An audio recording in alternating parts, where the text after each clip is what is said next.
Buenos días, amigos. Reciban un cordial saludo del equipo legal de Serrano, Vidal y Gómez, abogados consultores. El día de hoy venimos a presentarle un video sobre la determinación de la competencia en los procesos judiciales en el ámbito civil, mercantil, de familia, en lo referente al factor territorial de competencia, que es uno de los factores que deben de tenerse en cuenta a la hora de evaluar qué juez es el competente para conocer de determinada demanda. Para ello quisiera empezar con dos conceptos básicos del derecho procesal, que son la jurisdicción y la competencia. La jurisdicción es la facultad que tienen las autoridades de orden judicial pertenecientes a la rama judicial del poder público para administrar justicia, es decir, para impartir una decisión en derecho y dar solución a las controversias que se susciten entre los particulares o entre los particulares y el Estado. La competencia, por su parte, es la asignación de determinadas facultades a los jueces para fallar esos casos. Entonces podemos decir que todos los jueces de la República tienen jurisdicción, pero no todos tienen competencia para conocer todos los procesos que se pueden suscitar en el ámbito procesal. Eso sería el primer concepto básico al que habría que hacer alusión. Al segundo concepto básico al que habría que hacer alusión sería el tema de los fueros. Para determinar la competencia de un juez existen muchos fueros: el fuero subjetivo, el fuero objetivo. Como tal, el factor territorial de competencia hace referencia al fuero territorial, es decir, al juez de qué territorio o de qué circunscripción territorial, espacio geográfico determinado, le corresponde conocer de determinada demanda. El punto en materia civil, mercantil, de familia y agraria lo regula el artículo 28 del Código General del Proceso, Ley 1564 de 2012.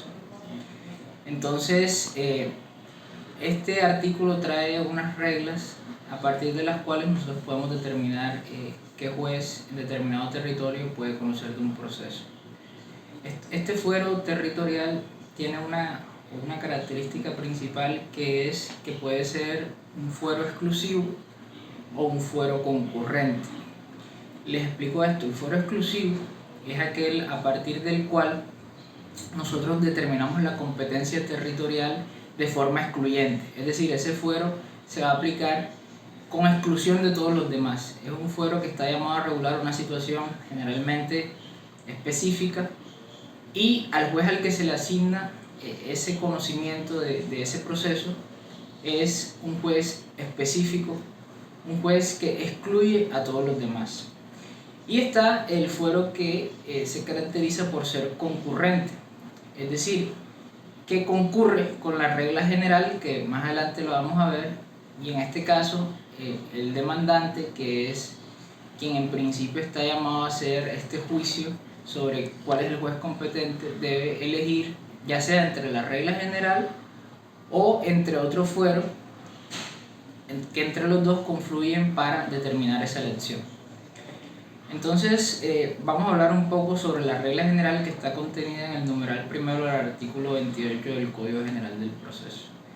La regla general del numeral primero del artículo 28 del Código General del Proceso atiende al domicilio de los demandados. Es decir, la competencia por el factor territorial, por regla general, se determina en el lugar donde están domiciliados los demandados. Hay que entender que el extremo pasivo de la relación procesal puede estar compuesto por una persona o por una pluralidad de personas. En el evento en que esté compuesto por una persona, la regla general para determinar la competencia es el domicilio de esa persona. Es decir, que si la persona está domiciliada en Barranquilla, la demanda deberá presentarse ante los jueces de Barranquilla; si está domiciliada en Bogotá, ante los jueces de Bogotá. Si son varios los demandados, el demandante tendrá la posibilidad de escoger en el domicilio de entre todos los demandados donde presenta la demanda. Puede acontecer que, siendo por ejemplo 3 demandados, uno esté domiciliado en Barranquilla, uno esté domiciliado en Cali y uno esté domiciliado en Bogotá, entonces el demandante tendrá la posibilidad de escoger en cuál de estas ciudades interpone la acción. Esa es la regla general, y esa es la regla que, como veremos, va a concurrir con otros fueros establecidos en esta norma. Vamos a hablar entonces ahora de uno de los fueros privativos. Es el primero que contiene esta disposición y se encuentra en el numeral segundo, artículo 28 del Código General del Proceso.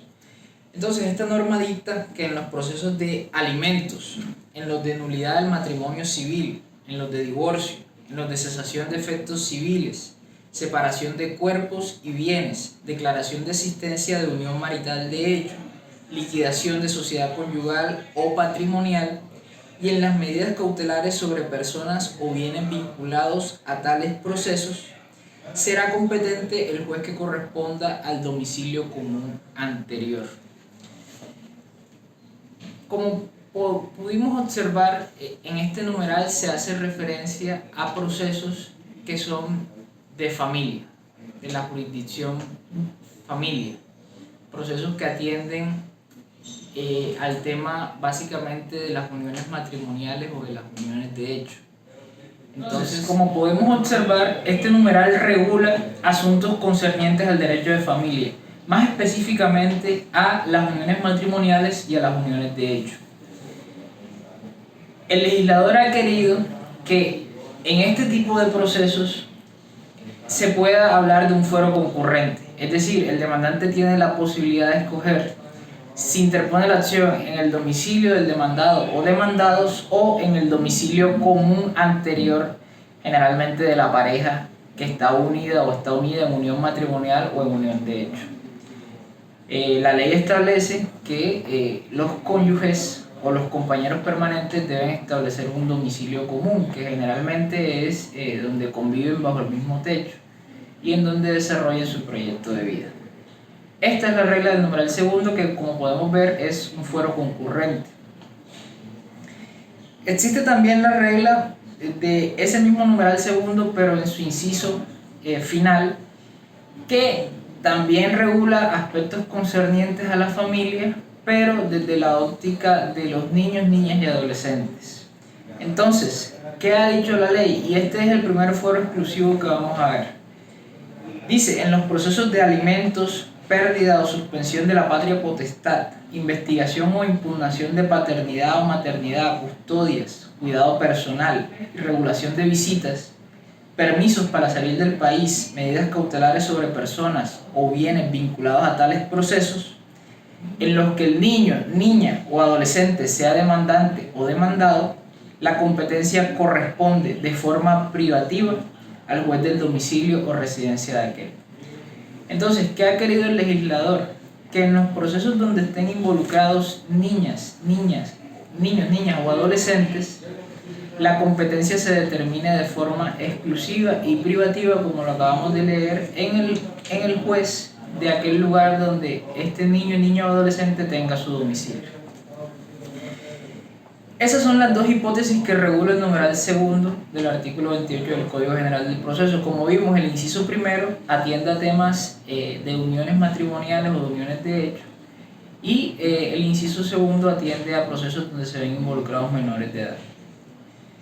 La regla del numeral tercero es un fuero concurrente, y es muy interesante porque la ley 1564 del 2012 nos permitió establecer la competencia por el factor territorial atendiendo el lugar de cumplimiento de las obligaciones derivadas ya sea de un contrato o de un título ejecutivo. Entonces vamos a leer el numeral que dice: en los procesos originados en un negocio jurídico o que involucren títulos ejecutivos, es también competente el juez del lugar de cumplimiento de cualquiera de las obligaciones. Hasta allí podemos observar que el fuero es concurrente, porque se usa el vocablo también. Entonces, al ser concurrente, vamos a repetir un poco esto durante todo el video porque es necesario, el demandante tendrá la posibilidad de escoger entre la regla general y el fuero específico.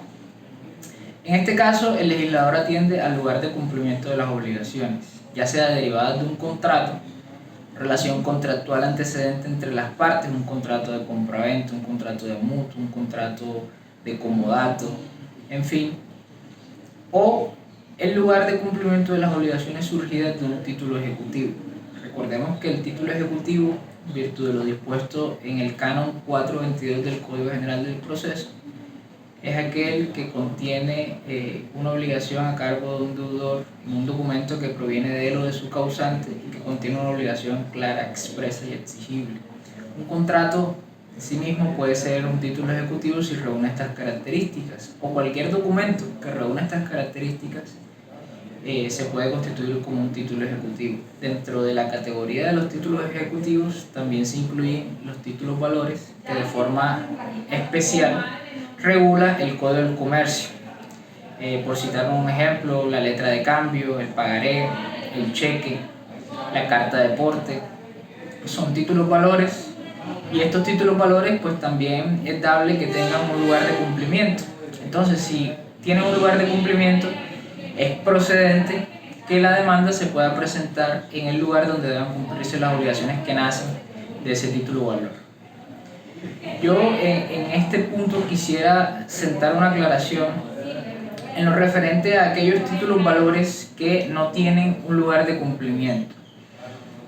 Y para eso quisiera recordar un poco la noción de las normas supletivas. Recordemos que hay algunas normas dentro del ordenamiento que son supletivas, es decir, vienen a llenar los vacíos que las partes han dejado dentro de sus estipulaciones contractuales concretas, que derivan de su voluntad.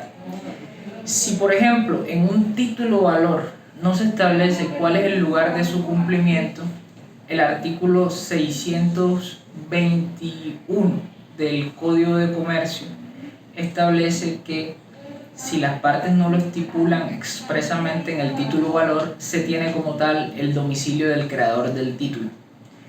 Entonces, si en un título valor se verifica ese vacío, nosotros podemos acudir a esa norma a efectos de integrar la disposición normativa con el título valor y entender que el lugar de cumplimiento será el de aquella persona que dio nacimiento o que creó ese título valor. Entonces, si estamos hablando, por ejemplo, de un pagaré, o de un pagaré que lo crea el suscriptor, el que se compromete incondicionalmente a pagar una suma de dinero. Si esa persona, por ejemplo, está domiciliada en Cali, pero en el título no se dice cuál va a ser el lugar de cumplimiento de esa obligación, pues se va a entender que para todos los efectos es la ciudad de Cali, por la disposición normativa que nos permite integrar ese vacío, llenarlo con la norma. Eso para dejarlo claro en ese específico punto. Vamos a abordar la disposición contenida en el numeral cuarto del artículo 28. Entonces, esta dice: en los procesos de nulidad, disolución y liquidación de sociedades y en los que se susciten por controversias entre los socios en razón de la sociedad civil o comercial o aún después de su liquidación, es competente el juez del domicilio principal de la sociedad.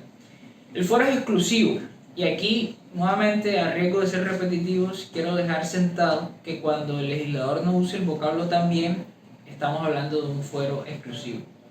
En este caso, se regula lo concerniente al tema de la disolución y liquidación de sociedades, ya sea de sociedades comerciales, civiles, o de sociedades de ello formadas entre personas naturales o entre concubinos. El legislador ha querido que estos procesos sean de competencia del juez donde la sociedad tiene su domicilio principal. Vamos a hablar ahora del numeral quinto.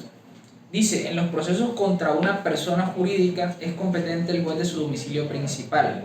Sin embargo, cuando se trate de asuntos vinculados a una sucursal o agencia, serán competentes a prevención el juez de aquel y el de esta. Entonces, esta norma habla sobre los procesos que se ejerciten contra personas jurídicas. En este caso, el fuero es exclusivo en el entendido de que el legislador ha querido que los procesos que se promuevan contra estas personas sea competente el juez de su domicilio principal. No obstante, el legislador ha permitido que cuando la controversia involucre a una sucursal o a una agencia de esa sociedad, también se pueda promover la acción en el domicilio ya sea de esa sucursal o de esa agencia.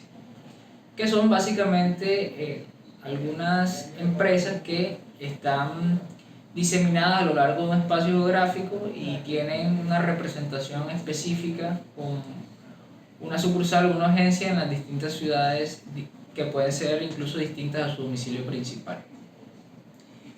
Hablando ahora del numeral sexto de la misma disposición, dice que en los procesos originados en responsabilidad extracontractual es también competente el juez del lugar donde sucedió el hecho. Este es un fuero concurrente porque el legislador usa el vocablo también. Entonces el demandante puede tener la opción de dirigir la acción al domicilio de los demandados, lugar de domicilio de los demandados, o dirigirla en el lugar donde ocurrieron los hechos. Generalmente esto ocurre mucho en los procesos donde se discute la responsabilidad extracontractual, ya sea de una persona natural o jurídica derivada de accidentes de tránsito, por ejemplo. Entonces, puede que el accidente de tránsito que dé lugar a la obligación indemnizatoria o la obligación de reparación haya sucedido, por ejemplo, en el municipio de Soledad Atlántico, pero los demandados tienen su domicilio en Bogotá o en Medellín. Entonces el demandante puede elegir el lugar donde sucedieron los hechos, es decir, Soledad, o el domicilio de los demandados, que es Bogotá o Medellín. Vamos ahora con la disposición del numeral séptimo. Dice, en los procesos en que se ejerciten derechos reales en los divisorios de deslinde y amojonamiento, expropiación, servidumbres, posesorios de cualquier naturaleza, restitución de tenencia, declaración de pertenencia y de bienes vacantes y montrescos, será competente de modo privativo el juez del lugar donde estén ubicados los bienes, y si se hallan en distintas circunscripciones territoriales, el de cualquiera de ellas a elección del demandante. Este numeral regula básicamente aquellos procesos en donde se ejercitan derechos reales, como el derecho de dominio, o donde se está haciendo valer la posesión que tiene una persona en determinado bien o en determinado predio.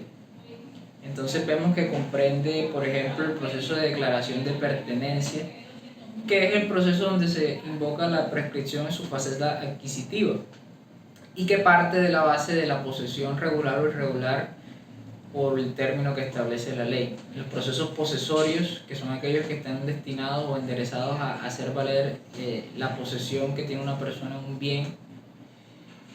En este tipo de procesos, el legislador ha querido que la competencia se determine ya no por el lugar donde residen o están domiciliadas las personas que se ven involucradas en el pleito, sino en el lugar donde está ubicado el bien.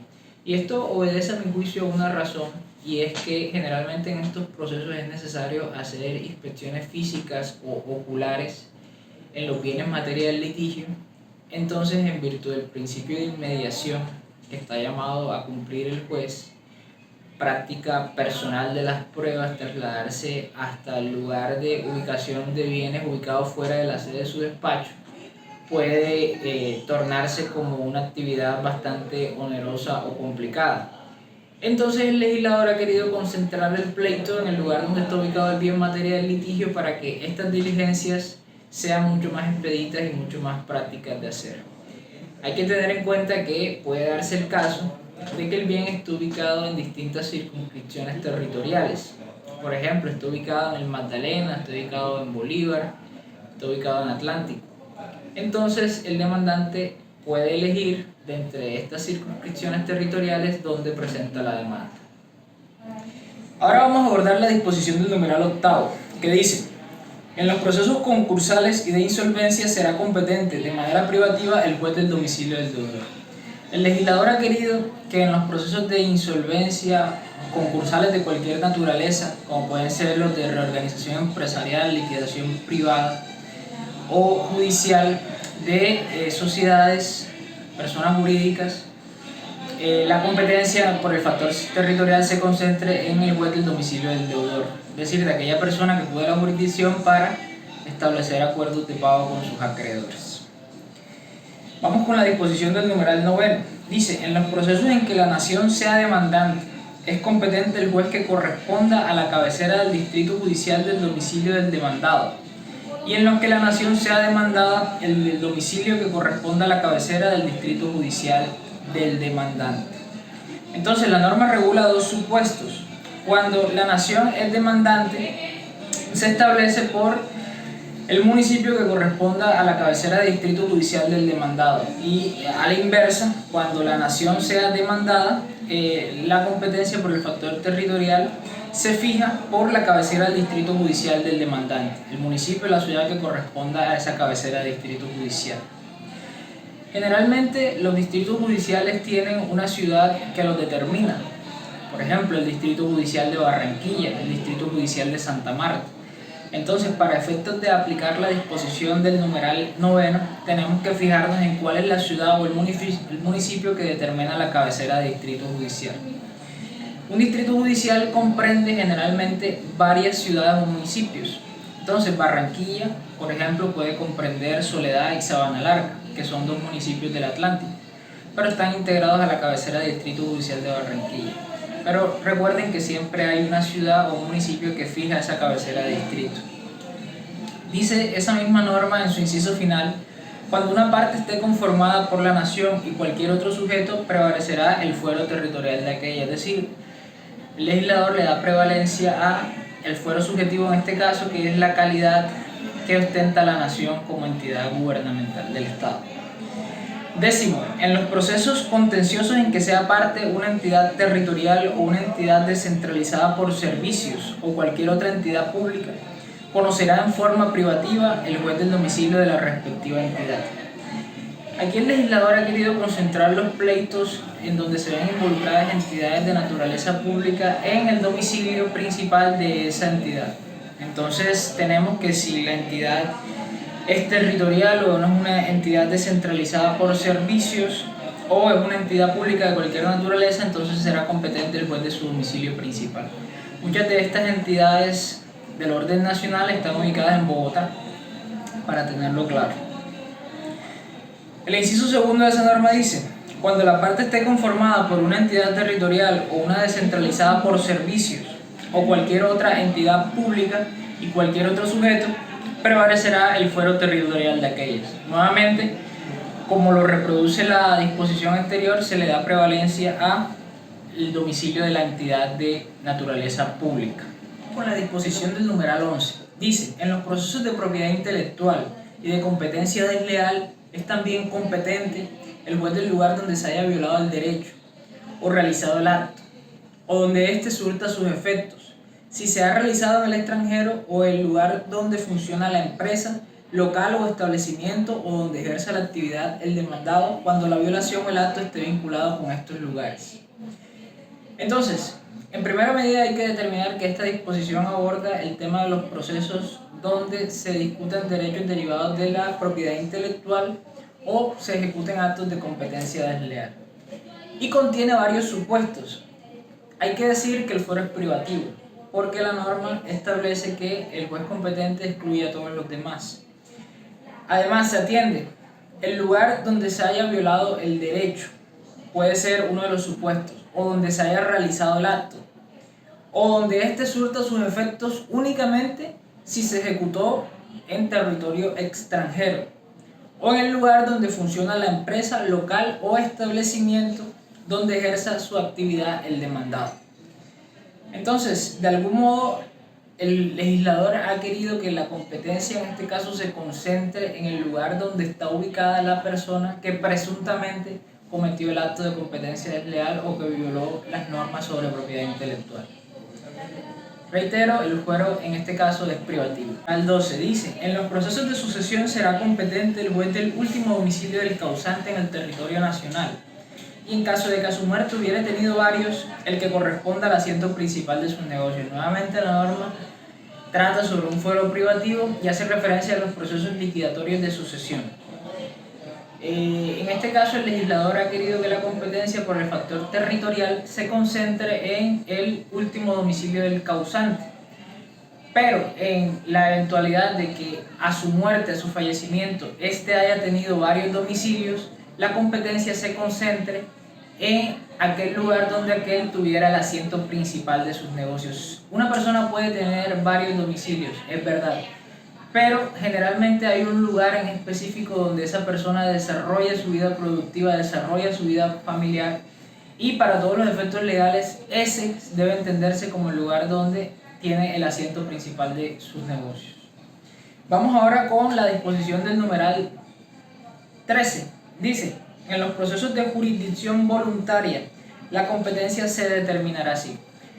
Hay que decir que los procesos de jurisdicción voluntaria son aquellos donde generalmente no hay contención, no hay controversia sobre la eventual declaración de un derecho eventual, sino que simplemente son procesos que se inician a instancia de una persona para solucionar aspectos muy puntuales, pero donde generalmente no hay una pugna o no hay un derecho que debatir entre dos o más personas.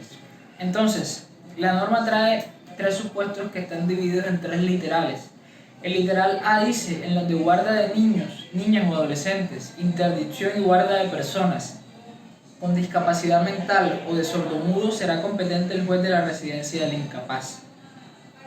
En este caso vemos que se está refiriendo el legislador a aquellos procesos donde se busca determinar si una persona se encuentra inhabilitada para ejercer actos dispositivos de voluntad en razón de una discapacidad de orden mental absoluta o relativa.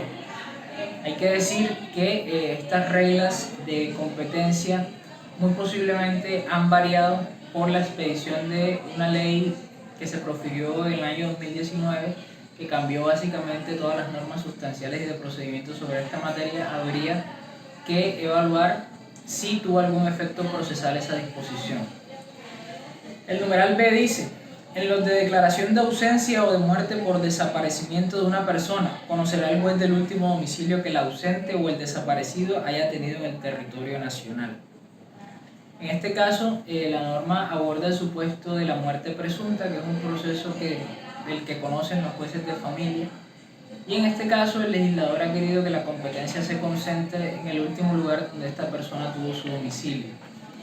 Este proceso lo que busca básicamente es que se haga una declaración de muerte presunta, es decir, no hay una certeza sobre la muerte real de esa persona, pero en razón del tiempo que ha transcurrido, sin que sus familiares tengan noticias de ella, se puede acudir ante el juez para que en sentencia, que hace tránsito a cosa juzgada de alguna forma, se determine que esta persona, pues, por la evidencia que hay y por el tiempo que ha transcurrido, se puede llegar a presumir que falleció. Y el literal C dice: en los demás casos, el juez del domicilio de quien las promueva. Existen pues otros procesos de esta índole que regula el código más adelante, y pues caen en el supuesto normativo del literal C pues todos los demás. Es muy lógico que el legislador haya querido que el competente sea el juez del lugar de quien los promueva, porque, como les dije, son procesos que concentran un interés personal del demandante y donde básicamente no existe una pugna o una controversia con otra persona. Y finalmente el numeral 14 dice: para la práctica de pruebas extraprocesales de requerimientos y diligencias varias, será competente el juez del lugar donde deba practicarse la prueba o del domicilio de la persona con quien deba cumplirse el acto, según el caso. Las pruebas extraprocesales son pruebas que se pueden realizar por personas que tienen la posibilidad de demandar o ser demandadas en un futuro. Entonces buscan anticiparse en los efectos probatorios a la consecución de pruebas extraprocesales que se pueden realizar ante un juez con todas las formalidades de ley y que buscan de algún modo recabar el material probatorio necesario para instaurar una acción o para hacerle frente a la misma si estamos hablando del demandado. Son útiles en este caso todos los medios de prueba: la declaración de parte, la declaración de terceros, la inspección judicial, el dictamen pericial, se pueden realizar como prueba extraprocesal. Pero en este caso el juez ha querido que la competencia se concentre en el lugar del domicilio de la persona contra quien se promueva esa prueba extraprocesal, o de la persona con la que se deba realizar el acto. Generalmente podemos notar que, por ejemplo, en el caso de una inspección judicial en los libros y papeles contables, el juez y el perito que se nombre se tienen que trasladar a la sede de la empresa para hacer esa inspección de los libros. Entonces el legislador ha querido también, en virtud del principio de concentración y mediación de la prueba, que el juez pueda tener la facilidad de trasladarse a ese sitio y que no esté muy lejano a la sede de su despacho. Entonces lo concentra en el domicilio de la persona contra quien se promueve, precisamente para promover la facilidad en el recaudo probatorio. Estos son básicamente los 14 numerales que regulan el fuero por el factor territorial. Lo más importante es que ustedes tengan claros cuándo el fuero es privativo, es decir, que se aplica con exclusión de todos los demás, o cuando el fuero es concurrente, en cuyo caso la elección será del demandante de elegir qué fuero va a determinar el lugar donde se va a presentar la demanda. Hay que decir que hay que ser muy cuidadosos en este análisis, porque recuerden que uno de los requisitos formales de la demanda es que el demandante indique cuál es el juez que va a dirimir la controversia que está poniendo en conocimiento de la rama judicial. Y recuerden que los jueces a su vez tienen la obligación de hacer un control formal de las demandas que se presentan ante su despacho, y en caso de que evidencie el juzgador de que la demanda que se pone a su consideración no es de aquellas frente a las cuales tenga competencia, puede rechazarla y remitirla al juez que a su juicio resulte competente. Recuerden que la falta de competencia, así como la falta de jurisdicción, son causales de rechazo de la demanda. Además, en los eventos en los cuales la demanda sea rechazada y sea enviada al juez que el juzgador considere competente, y este a su vez también repugne o rechace esa competencia porque considera que tampoco es competente, se produce algo que se llama un conflicto de competencia, en cuyo caso generalmente lo dirime el superior de ambos jueces cuando se encuentran en el mismo distrito judicial, o lo puede resolver incluso la Corte Suprema de Justicia cuando la pugna se genera entre jueces de distintos distritos judiciales. Un poco, amigos, ese era el tema que queríamos abordar el día de hoy dentro de estos videos que tienen el propósito de promover el conocimiento, en este caso del derecho procesal civil. Espero verlos en otra oportunidad. Si el video les gustó, espero que lo compartan, se suscriban a nuestro canal y les envío un fuerte abrazo.